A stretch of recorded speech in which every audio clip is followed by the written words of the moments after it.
I was offered $5,000 for a video, but this was when I was like 19. I was like, double it, and I'll walk outside and I'll give it to a homeless person. And they're like, no, you won't. And I was like, double it. And I was like pacing around my neighborhood for 3 hours convincing this guy, like on the phone, just double the money. I promise the video will go viral and I'll give it to a homeless person. I was like, $10,000 just looks better in a title. It'll get more views. I promise your app will do better. A lot of times people, oh boy, it's like they think their videos are better than they are, honestly.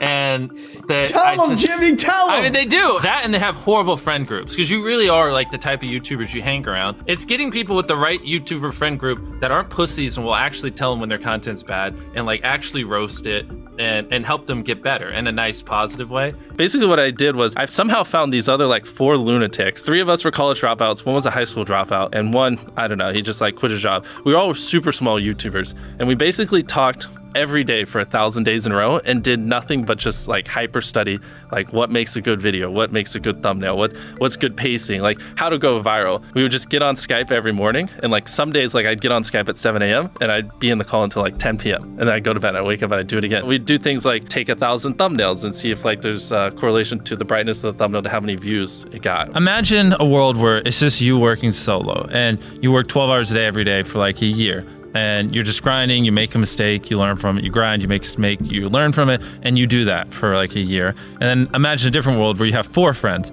who are also equally grinding in something similar. Friend number 1 makes a mistake on Friday, he teaches the other 4 people. Friend number 2 makes a mistake the next week, teaches everyone. And then like you're all learning from each other's mistakes. You're all constantly studying 24/7 and downloading each other. Like after a year, you're like 2 years ahead of the guy who was just solo. Do you frequently go that far out of your way to capture the thumbnail? Yeah, I mean, of course, everyone should. If people don't click, they don't watch. So you want to give them something to click. Something a lot of people forget is like unsuggested on phones, thumbnails are really fucking small. So like people are editing thumbnails full blown on their computer. And when you shrink it down, you can't see. We try to all around be above the rest. Anyone can clickbait, but do you actually like deliver on it? We say we put 100 million Orbeez in the backyard, we put 100 million Orbeez in the backyard. Your title and thumbnail set expectations. Like what you're saying is like, I like bananas. And what you need is bananas are the best goddamn food on the planet. Like that's the type of opinion you need. Like you need something like how to get 100 million views on YouTube, or not even that, that's not strong enough. You need something that makes people go,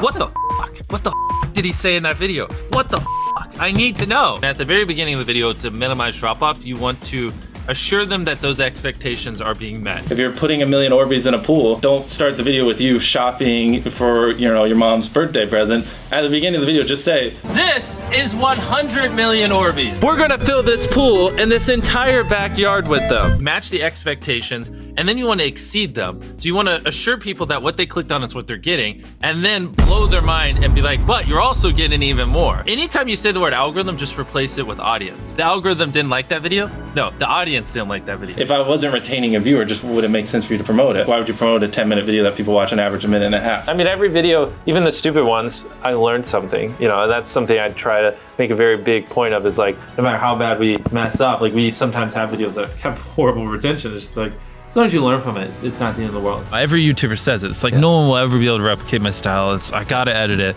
But newsflash, someone can. It's actually not as difficult as you think. It was good that I got a really strong foundation on how YouTube works and how the style of videos I wanted and everything before I scaled up the team, if that makes any sense. I just want to make sure that's clear, because I've seen people try to build the team without foundation and knowing how to do well. I know that if we film this video, it will do well, just because I've spent a decade of my life hyper obsessing over YouTube and I have a good pulse on it. But if you didn't have that, then you wouldn't know. Like, you wouldn't be able to spend $4 million on a Squid Game, because you might lose $2 million and then you can't pay your people. But of course, yeah, if I didn't have these people, I couldn't do half the stuff I do. For the last like 8 or 9 years, like every dollar I've made, I just spent it the next month on content. And I just did that every single month, and it just kept getting bigger and bigger, and here we are. Since I was 13, there probably hasn't been a single hour that's gone by that I've been awake where I haven't thought about YouTube. Like, I'm just focused on making the best videos possible, period. I don't care about making money. I don't care about time. I don't care about anything. I just want to make the best videos on the planet. Literally all the algorithm does is reflect what the people want to a T. And if you deny that, you just make terrible videos and are trying to find a scapegoat. We do our videos in other languages as well. If you Google it, it's like only whatever, less than 10% of the world speaks English. So 90% of the world can't even enjoy your content. And when I realized that, I was like, wait a minute. 90% of the world can't even watch this stuff. Like we just started doing this like 6 months ago, and it's crazy like how viral some of these videos are going. 51 million. In Spanish, the guy who does my dubs is the same guy who dubbed Spider-Man. We managed to convince him. So a lot of those comments are like, why does he sound like Spider-Man, or is Mr. Beast Spider-Man? To me, what's important is click-through rate, getting people to click on your video, and then average view duration, average view percentage, or just relative retention, and having them watch it. A lot of creators think click-through rate is just like the title and thumbnail and did they click it, but a lot of it too is did they enjoy your last video? Because if someone watches a video of yours and they loved it, you can bet the next time you're recommended, their chance of clicking is a lot higher. Sometimes we're filming for 3 or 4 days, like 10 hours a day, 30, 40 hours of filming plus months of setup, whereas most creators probably film for a couple hours and set up for a day. Outside of just filming, we brainstorm video ideas, relentlessly, hours every day. By always doing all those things, it just distinctively sets it so far apart that it's basically, in my head, it's like, why would you not watch it? Viewers aren't stupid. They can tell when you half ASS, I don't know if I'm allowed to curse, a video, or if you like really put in effort. And like if they can tell you're putting in a lot of effort, they're gonna be more likely to click on future videos. And that snowballs. And because once you build that trust, they get to a point where it doesn't matter what you upload. They just know it's high effort and they just know it's great. And they're just conditioned just to watch because you have a good track record. And so with filming, it's just like trying to make sure we're doing everything we can, no matter how expensive it is, no matter how much time it takes, to make the best video possible. A lot of people, if they gave away 100 grand, they would make a huge deal about it. But sometimes we're just like, yeah, here's 100 grand. Like, thanks for watching, bye. Doing it that way makes it more fun and just more interesting. So I like to keep a little bit of it mysterious because I think that's what people enjoy. A lot of people aren't willing to put in 10 hours days because they don't like what they're doing. So it's finding what they enjoy, because it is like a long grind. Like you're doing the for years, not months. So if you don't enjoy it, then you're gonna burn out. I just had the blessing of finding what I loved at a young age. So like, because to get to this level, it takes, a decade. Most people don't find what they love till their young 20s. So they'd be where I'm at in their 30s. Yeah. I just lucked out and found it when I was really young. Living your life chasing like a nicer and nicer car and a bigger and bigger box to live in is kind of like a dumb way to go about life. I actually, funny enough, I lived in like a super below average home. And I kind of learned why famous people don't live in below average homes, because someone broke in, stole everything I owned. So I had to get a little nicer house for security reasons. But before I was robbed, like my place is like a little duplex, $700 a month. You get a roommate's $360 split. People think just because you go for views means you can't have fun, but you can pull views and you can have fun, which is what we purposely try to do. If you're not doing something that's just inherently fun to you, you're just quit. Just give up. Like you gotta at least semi-enjoy what you're doing, or you're gonna quit long before it gets to the point where it brings in money or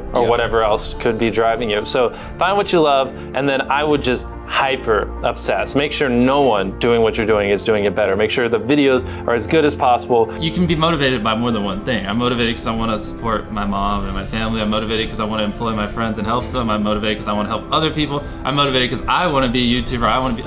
I feel like that's another misconception. You can have lots of things that drive you. Absolutely. Yeah. Absolutely. So there's just tons of stuff that drive me. And everything drives me to wanting to be a YouTuber, so I kind of obsess over it. For the people that are willing to be coachable, I would say like just education. Like there is a lot of misinformation out there that like people like live and breathe by, like the weirdest stuff. I gotta upload at midnight on Wednesdays or my videos don't do well. It's like just dumb stuff like that just, they don't realize how badly they're like handicapping themselves. Some minor tips I could give is like, if somehow you could have a payoff at the end, then more people are gonna watch to the end just to see what happened. Whichever one of these 456 people survives the longest wins 456 grand.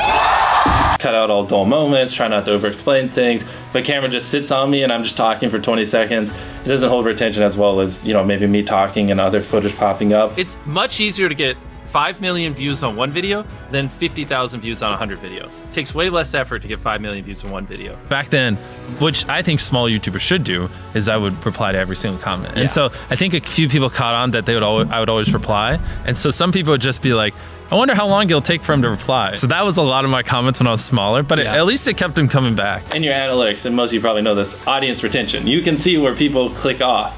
Just literally go through your last 50 videos, write down where everyone clicked off, and then just don't do those things again.